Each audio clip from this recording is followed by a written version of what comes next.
Welcome again to Getting the Most Out of Google Apps for Business. This is our third week, and during this particular week, we're going to talk about two really interesting features within Google Docs, the Google Docs version of Google Apps, and that is documents and presentations. And these particular features are reminiscent of Microsoft Word and PowerPoint, but of course there's a very strong Google twist to the whole thing. Just to keep you remembering our sort of overall trajectory. In the first week, we had an introduction and talked about Google Sites. In last week, we talked about Google Spreadsheets primarily, but also drawings. Next week, we're going to talk about Gmail and the Google Calendar application, specifically those platforms' applicability to business contexts. And finally, in the fifth week, which is 2 weeks from now, we're going to talk about Google Apps Premiere and the things that you get when you switched from the free version that we're using right now, which is Google Apps Standard Edition, to Google Apps Premiere. So that's where we are in this whole process. Today, I'm going to show you how to do a couple of things inside of the documents and presentations applications. These particular applications are not technically difficult. It's not going to be a bunch of sort of configuration things you need to learn as it was when we attached Google Apps to your domain in the first session, or configured our Google site. A lot of the stuff that you're going to see in these particular platforms are going to be very familiar to you if you've ever used any sort of Office software at all. But I'm going to show you in this session a bunch of things that might not necessarily be obvious, and they're going to be important for your workflow in using these applications. So today we're going to upload a whole bunch of files, talk about using Google Docs as a file system. We're going to create a document. We're going to do some translation. We're going to create a presentation. We're going to do that. We're going to actually give a presentation online, and then I'm going to talk a little bit about document versions.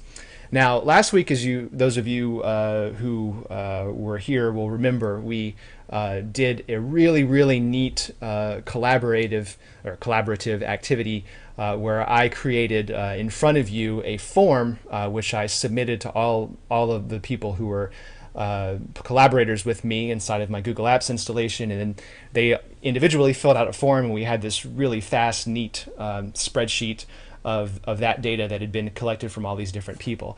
I was really blown away by that experience, and I've actually been practicing this for months. And so, today we're going to do something kind of similar to that. I think you'll find it to be just as exciting. And that's going to be towards the end when we talk about presentations. So if you have, if I've given you one of the 50 accounts available for our Google Apps installation, go ahead and pull up mail.coffeekooks.com so that you can get the email that I'm going to send you later on in this session. And I want to apologize. A number of people have emailed me subsequently, and basically we're full. So if you weren't in that initial wave of people who were able to get into the account, we ran up against the 50 user limit, so we can't have anybody else. But you'll certainly get the gist by watching what we do. I want to talk a little bit about Coffee Kooks and sort of describe a fantasy scenario. Let's say hypothetically that we've been donated some choice Kenyan coffee, and that we want to we want to create a presentation about it. And in this type of situation, we would definitely be pulling up Google Documents and Google Presentations, and that is sort of the overall scenario that we're going to be sort of hypothetically dealing with right now. And before we get into the details of those documents, I want to talk to you about something that may be a pretty substantial readjustment for you if you were new to using Google Docs and the Google Apps version of Google Docs. And that is just the practice of storing all of your documents inside of the cloud. In other words, having all of your precious information on Google servers rather than having it on your local file system. And I'm consider myself to be a pretty progressive guy in these regards. And it was sort of a psychological adjustment for me to think that I don't physically control the hard drive that necessarily. I don't necessarily physically control the hard drive that has my data on it. So we just sort of have to ask ourselves, like, are we really ready to trust our documents to the cloud? And I want to tell you that if you do make the leap, and you can sort of psychologically get past that, and hopefully maybe everybody in the audience is less paranoid than I am about moving all of your important documents onto Google servers and into the cloud. But for those of you who are like me, once you sort of get comfortable with storing that information on the cloud, you will discover that there are an enormous range of benefits to doing so. So I want to tell you, and I'm going to show you in just a moment, a little bit about how to make this happen.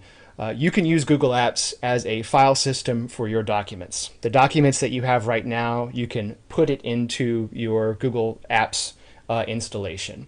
It's very easy to upload a large batch of files, and the two biggest benefits that you get from doing that are, first off, it becomes very, very easy to search for information inside of your documents. I have in this third bullet here within your uploaded PDF library, but it doesn't have to be PDFs. It could be any type of Office document, or indeed any type of document at all.